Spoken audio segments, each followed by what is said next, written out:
Remarkably, a playoff spot is on the line and maybe even the AFC South when the Texans and Colts play Saturday. We'll talk about that game next on DJ Football.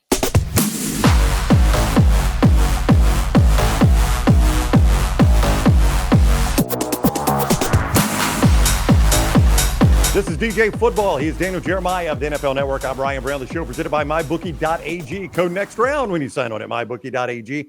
And you get that sign-on bonus. You can play with it right away. Win once. It is yours and yours forever. MyBookie.ag. Code next round. Bet anything, anytime, anywhere with MyBookie.ag. What is up, DJ? How are you?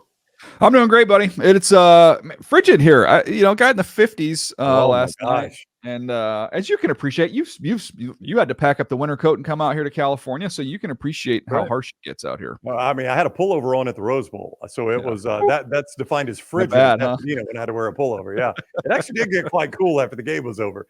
Yeah. Hey, once the sun goes down, man, come on now. Yeah, all bets are off when it gets dark in California. Hey, so we are into Week 18, and that is one of the most fun weeks of the NFL because you've got all of these playoff potentials, division potentials.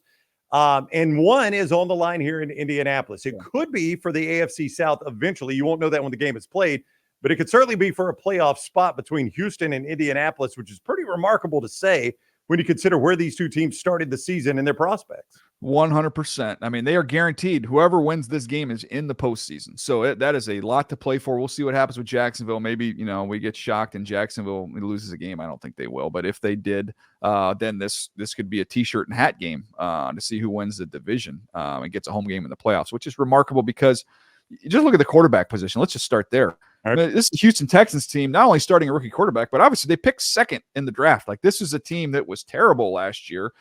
They've completely flipped the roster, and C.J. Stroud has been the driving force for that. Who's been not only one of the best rookie quarterback seasons we've ever seen. He's already in the upper echelon of quarterbacks in the NFL with what he's done. And then you flip it over to the other side with Indianapolis. You lose your rookie in Anthony Richardson early in the season. You go to Gardner Minshew, the backup. You've got a young, inexperienced head coach in Shane Steichen. And somehow they find a way to put this whole thing together. And when you look at them, they can run the ball a little bit. They can throw it, and the defense is playing well. These are two solid football teams that I don't think anybody saw coming, especially after what happened with injuries. Was there anything in your draft evaluation? And DJ, of course, is the main draft guy of the NFL Network. You've done this for years as an NFL scout prior to your work at the NFL Network.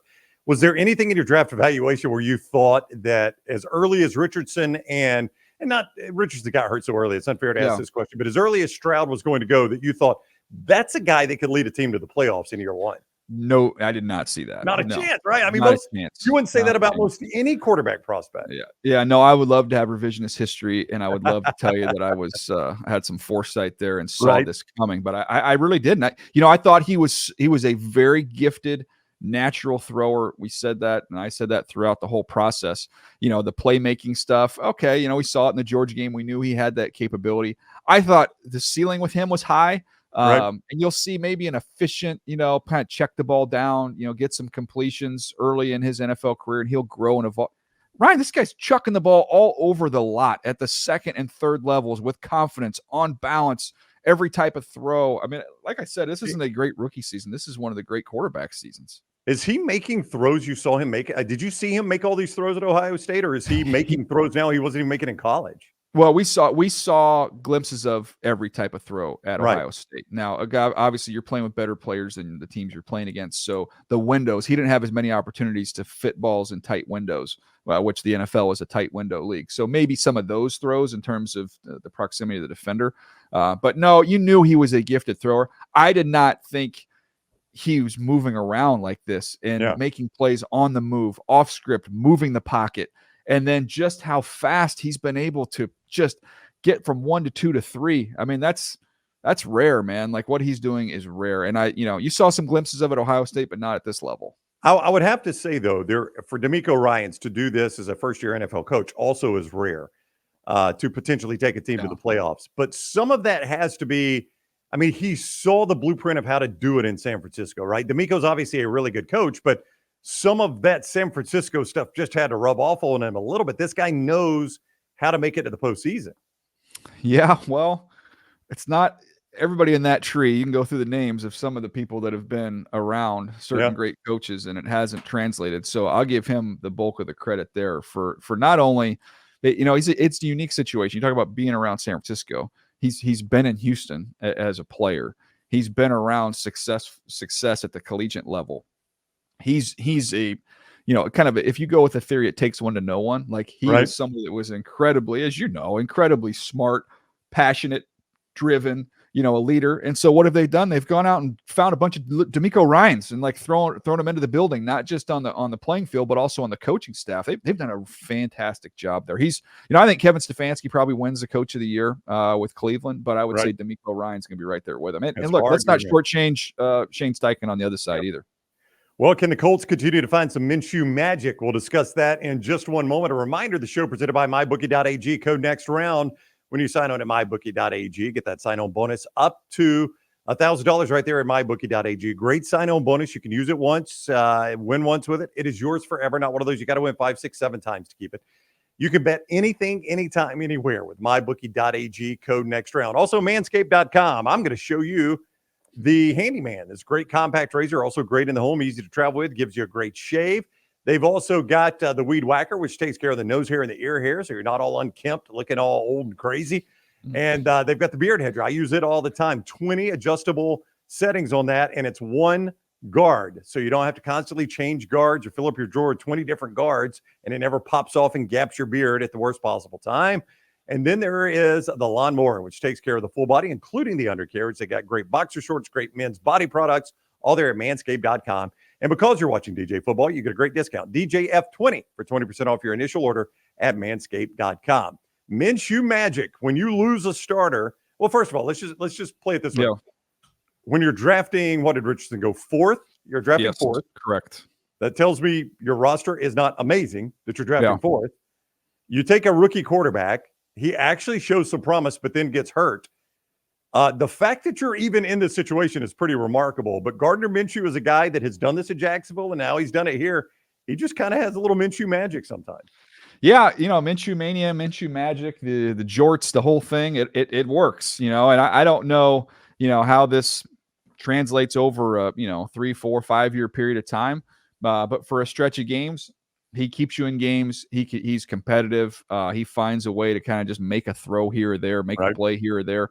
But man, when you look at this team and where they are at this point in time, getting Jonathan Taylor kind of up and running a little bit, that to me is going to be the story of this one, even more so than what Gardner Minshew is going to do. Yeah, his last 4 games, 69 rush yards, 90 and a touchdown, 91 rush yards, 2 touchdowns, 43 rush yards and a touchdown, 96 yards and a touchdown in his last 4 games. He's got 5 total touchdowns on the ground, couple games up around 100 yards. And this is a guy that in the offseason, it looked as if he might not even be playing for the Colts. Yeah, I was there. When the infamous bus meeting took place. When he got on the bus with Jim Irsay, happened to be there at training camp that day. And it was like, well, he wants out of here. This is not going well. And then here we are. This is a team that's ahead of schedule. When you talk about where they were last year and a rookie quarterback and factor in he got hurt, so much attention has gone to Gardner Minshew, and rightfully so, for keeping them competitive. And we talk about Jonathan Taylor, but really, Ryan, when you look at the strength of this team, it's that defensive front. And they are very big, very rangy, very athletic, and they can get after you. They like to go to Michael Pittman too. I mean, that is one thing that Gardner Minshew has realized is I got a stud out there. I'm going to go to him as much as possible. Yeah, you got him and Pierce. It's a basketball team. It is. I mean, back against Tennessee, 16 targets in a one game, 11 targets the next week at Cincinnati. It's been dialed back a little bit recently, but I mean, once Minshew got in there, and you're right, they're kind of built like a big, tall basketball team. Yeah, they're huge. That's the kind of the calling card trait there of Chris Ballard, their general manager. Last year, we have a way at the combine of scoring kind of athleticism. So in other words, how athletic the guys were in all the drills and everything, and then that gives you a point total. They drafted the highest point total we've ever seen, the highest of all time this last year. It's just big, fast dudes, man, everywhere. And then they do a good job developing them and coaching them. They rely on their coaching staff to make that happen. But yeah, no, they are they're the team. They're the get off the bus team. If you're going to say one team in the NFL that looks the best getting off the bus, it'd be the Indianapolis Colts. These are the types of games we live for in the NFL. Winner goes to the playoffs, loser doesn't. Great. I mean, this is what you want, right? In a Week 18. 100%. And you win this game, you're in the tournament, and then you can just sit and wait for Jacksonville and hope somehow you get a favor done there and see if you can't get a hat and a T-shirt. Saturday night now. Keep in mind, Saturday night, ESPN ABC for this one. The Texans visiting the Colts for a playoff spot. The Texans actually a 1-point favorite on the road at Indianapolis at mybookie.ag, who brings you this show. Bet anything, anytime, anywhere with mybookie.ag. And don't forget to go to manscaped.com, code DJF20 for 20% off all your gear in your first order there at manscaped.com. Right here at this same place, Disrupt the Media. We've got videos up on the AFC East Championship game, Miami and Buffalo, and also Green Bay's path to the playoff against the Bears. You can see those. Make sure you give us a thumbs up and subscribe and set your alerts at Disrupt the Media. He's the NFL Network's Daniel Jeremiah, and this is DJ Football.